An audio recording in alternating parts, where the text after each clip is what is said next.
Hello and welcome back to Deus Machina Demonbane. I don a black mantle that I found in a locker. It's not exactly major style, but it'll do. Now I'm in pretty good shape. The old Haddo King had all the right hobbies. Perfect. I might be a little heavy on the weapons, but it gives me some much needed confidence. I'll leave the magic research facility satisfied. Alright. Let's do this. My preparations took a while, so it must be night by now. I head to my next objective, the hangar. The flying destroyer robot that Elsa was piloting should be there.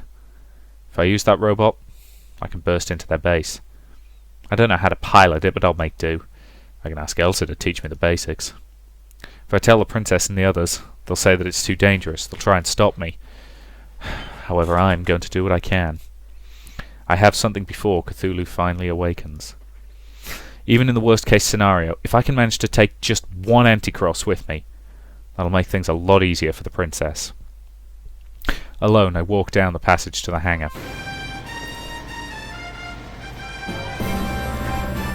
When I set foot to the repair bay, I'm instantly struck speechless. The toy reanimator maintenance robots are zipping around Demonbane at an insane speed. I can't even follow their movements. They're like a raging tornado of healing power. The destroyed cockpit hatch and severed arms have been restored. Right before my eyes, the ruined machine is regaining its former glory. But even for the Haddo Group's lauded toy reanimator system, this speed is totally unnatural. What the hell? Hey! I seem to be hearing something very familiar. Something that I definitely do not want to hear. And much to my dismay, it doesn't seem to be my imagination. A soulful cry echoes through the hangar. Are you lonesome tonight? Do you miss me tonight? Are you sorry we drifted apart? Shut up. I shoot him without even waiting for a response. Wow! Damn it, you just tried to kill me, didn't you? Oh, you fucking dumbass, you made me waste a bullet. What the hell are you doing here? Aren't you supposed to be dead? Wah! Oh, did you think me only as stubborn, full-bodied and annoying as a sweet cup of coffee? If you like it that sweet, then go eat a whole bunch of saccharin. Feast until dawn to your heart's content. Oh, just speak like a fucking human. Despite being half dead just a little while ago, Dr. West is as energetic as ever. He's even playing his guitar on top of Demonbane. Wait, what the fuck are you doing to Demonbane? Get off! Oh? Should you be speaking to me that way, Deus Kuru? Just who do you think is responsible for Demonbane's repairs? What? You're saying you did this? Indeed! You have a pretty fine maintenance system here, but it was lacking in efficiency. I gave it a little tune-up. I see that despite their ridiculous speed, the robots are still repairing Demonbane with precision. So this is Dr. West's doing. Damn. I'm speechless. With this maintenance system and my artistic genius superbrain, I can eat these repairs not just for breakfast, lunch or dinner, but even for breakfast! What? Back where I started? Did I skip a day's worth of meals? I don't get it. Yeah, well, I get it even less. Anyway, I'm surprised you were able to pull this off. I mean, you're still an enemy, right? I don't think the princess and the others would just let you... Ah, yes, about that, look. He points to a dark corner of the hangar. I could hear some muffled moaning coming from the gloom. By squinting, I can make out someone writhing on the floor like a caterpillar. It's Chucky. She's been tied up and gagged. Well, we know Elsa's kind of kinky. She's been bound so magnificently that, well, she might even qualify as a work of art. Ah, Elsa is very kinky, okay. I don't have the energy to deal with this insanity anymore. Anyway, Dr. West. Just what the hell are you planning? No! Is that all you have to say, Deus Kuru? He plays a particularly intensive riff. Then he strikes a pose of exaggerated sadness. You doubt me. You doubt me, don't you? Oh, how terrible. It seems that your heart has already lost its youthful innocence. The only possible reason is that you were betrayed by your dearest friend who split your little sister into 5 pieces. Oh, of course you would be completely devastated. Oh, the world is moved to tears. Why do you always insist on leaving me in the dust like that? Just think of it as being mauled by a stray dog. You'll have the right level of despair. Got it. My bad for even asking. Just get on with it. Aww. Dr. West suddenly turns serious and lowers his guitar. His next words come with a bitter frown. Here's the deal. The Anticross are my hated enemies too. Therefore, I would quite like to join forces with you to battle them. We share the same objective, after all. Well, this is pretty sudden. It will hardly be to your detriment to have my brain and technology on your side, don't you agree? As proof, I have completely repaired Demonbane. Yeah, he's a fucking lunatic, but his abilities are undeniable. However, I can't control Demonbane anymore. Without Al. Yeah, so I heard. A genius misses nothing. Come here. I climb the steps to Demonbane's cockpit. What I see inside blows my mind. This is... The cockpit is now completely filled with a staggering array of machines. Various monitors and control devices have been added to my command seat. Also, I can pilot without being in Major style. And in the co-pilot seat is... Elsa? Elsa's been hooked up to the cluster of machines now surrounding the co-pilot seat. This looks kind of familiar. Let's see. That bootleg Demonbane! Precisely! I merely adapted the theories I used for my Super West Invincible Robot Type 28DX, aka Demonbane. The Grimoire Al-Azif is still with you, correct? Yeah. I pull the grimoire from under my cloak, and seeing it, Dr. West gives a satisfied nod. Demonbane used a fragment of pages, but this time we will use Al-Azif itself. The book's data will be fed through Elsa into Demonbane. With this, Demonbane can be activated. Damn. I never thought the chance to strike back would come like this. What a miraculous twist of fate. Dr. West grins triumphantly. Now the rest is up to you, dear Jukuru. I clutch the grimoire to my chest. Al, now we can fight together again. There's nothing to think about. I answer by thrusting out my arm.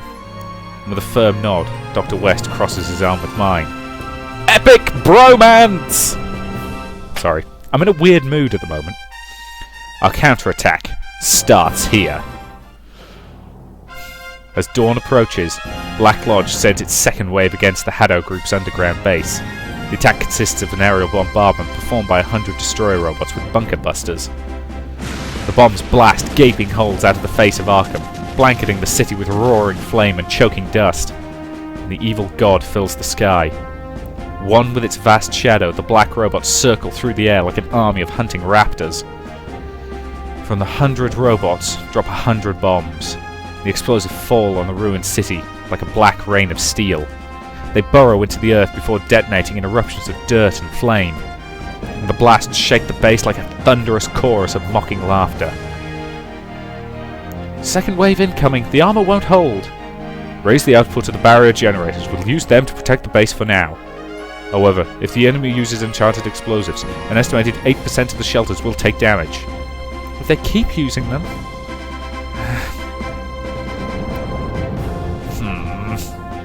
The Dark Samurai stands atop the dragon's head. The Dark Samurai stands atop the dragon's head-like appendage, at the end of one of Cthulhu's tentacles, watching as the destroyer robots pummel Arkham City below him. Trifles. He mutters with disdain. With Master Therian dead and Demonbane destroyed, nothing is left to resist the Anticross. Now the Haddo Group is nothing more than a paper tiger. They are not true warriors after all. If there is a warrior among them, it can only be...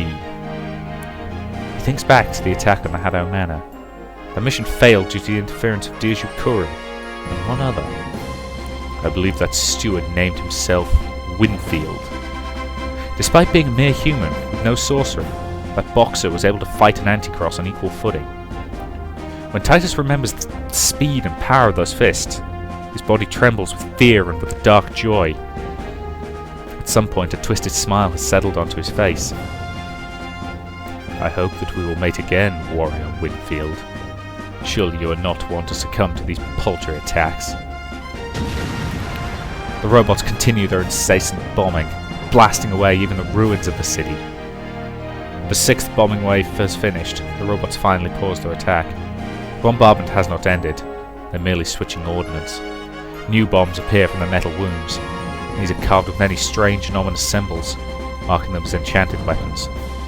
Preparing to deliver the decisive blow, the robots begin to shift into formation. Then they suddenly halt, sensing a change in the tactical situation. The 100 robots train their sensors on a single point below. What could it be? Titus directs his gaze to the same point. And although it is nearly a kilometer away, Titus's superhuman eyes can clearly perceive the battlefield. And he sees it. The building that has remained uncollapsed now splits down the middle, and as the two halves slide apart, an enormous hole now gapes where the building once stood. It is one of many Demonbane lifts that dot Arkham City, and it's activating. Possible. He can hardly believe his eyes, for what he sees cannot exist. The thing that rises from the lift should have been utterly annihilated after all. Yet here it is, right before his eyes. A fierce grin spreads across his face. Everyone, come! Look outside and you will see something interesting. Reporting! The Sector 12 lift has suddenly started up. What's happening? Chucky! They raise the hanger on the communicator, and the image that appears on the monitor, that is Chucky lying on the floor, bound and gagged. What are you playing at, Chucky? They hear Chucky's moans of protest through the speaker. Nothing could be further from their minds now. All eyes are glued to the image from outside, and they watch in shocked awe as that machine appears in Sector 33. Sector 33. An undestroyed building splits in half, revealing the gate beneath it. As the gate opens, the lift rumbles to the surface, bringing its passenger into the light of the morning sun. The giant glitters majestically in the first dawn rays. It stands tall and strong, as though displaying its power to the world. The avatar of justice, the guardian deity of Arkham City, Demonbane, the sword that smites evil. Kuru? Is that you? Ruri calls out over the open channel to Demonbane. No reply comes over the speakers. Demonbane nods towards the monitor and gives a thumbs up. Looking up at the cloud of destroyer robots and Cthulhu blotting out the sky, Demonbane draws its thumb across its throat in an unmistakable gesture. Now, Diaju Kuru, show me the union between you, my brain, and Demonbane. In the devastated city below, Demonbane, which should have been annihilated, has engaged the destroyer robots in battle. And despite the disadvantage of not being able to fly, Demonbane is using its leg shields to leap to the air and destroy the robots one by one. Why?